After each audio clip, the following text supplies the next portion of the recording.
what Modi did do, and I think it's meaningful, is he got into Putin's limousine, just like Putin got into Trump's limousine in Anchorage a week or so before, and made it very clear, as Trump was saying, I'm going to increase tariffs on you because you're buying all this oil. Modi's saying, I'm going to do whatever I want with Putin, and I'm not going to listen to you. That was a very direct message. Right. And I think appropriately so from Modi's perspective. I think that was it was noticed, but it did not lead to negative consequences. In fact, it probably made Trump pay more attention to the need to engage with Modi in a friendlier way. Does the So White on House realize? balance, I would say Yeah. that worked. I would say that worked. Does the White House realize the sort of the hypocrisy over here? Because it was the Biden administration that, basically told India to mop up the Russian oil to stabilize oil prices.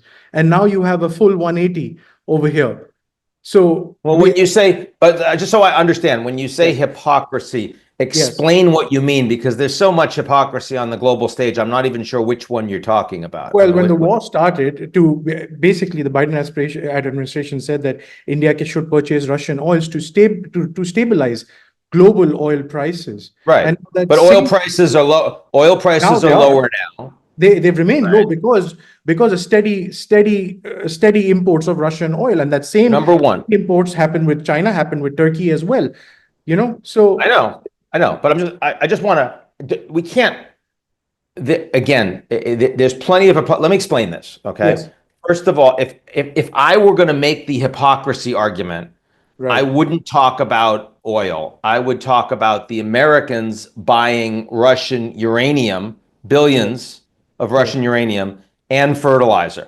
So right. at the same time, the Americans are telling you don't buy oil, the Americans are buying Russian product, and they're not suggesting that they're going to stop. So that's the hypocrisy.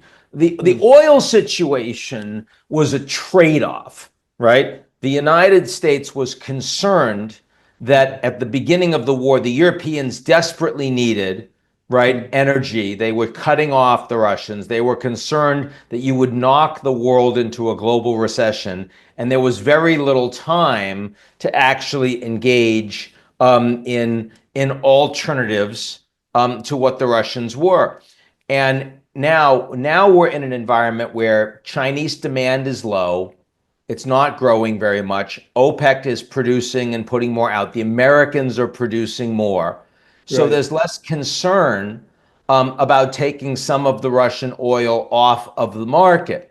Mm, And in that regard, there's more willingness on the part of Trump to squeeze. Plus, Trump's already tried the carrot with Putin, and he wanted to try the carrot. He engaged, he said, I'll get rid of the sanctions, we'll unfreeze the assets if you do a ceasefire. And it's been 6 months, and Putin said no. So okay. now he's looking for where the leverage might come from. So I think that on the oil front, you can see how the situation has changed. On the willingness to do business with Russia front, the Americans clearly have hypocrisy. So squeeze India, I understand, but Yeah. not squeeze China then?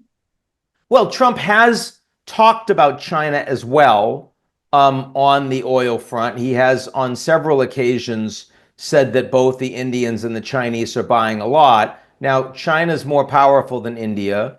China has shown that they are capable of hitting back the Americans in ways that really hurt, not just on tariffs, which were an effective boycott, mutual boycott, but also on critical minerals. And so Mm, Trump now is really very focused on trying to get to a better place with the Chinese. So as a consequence, he's less likely to use that leverage against China.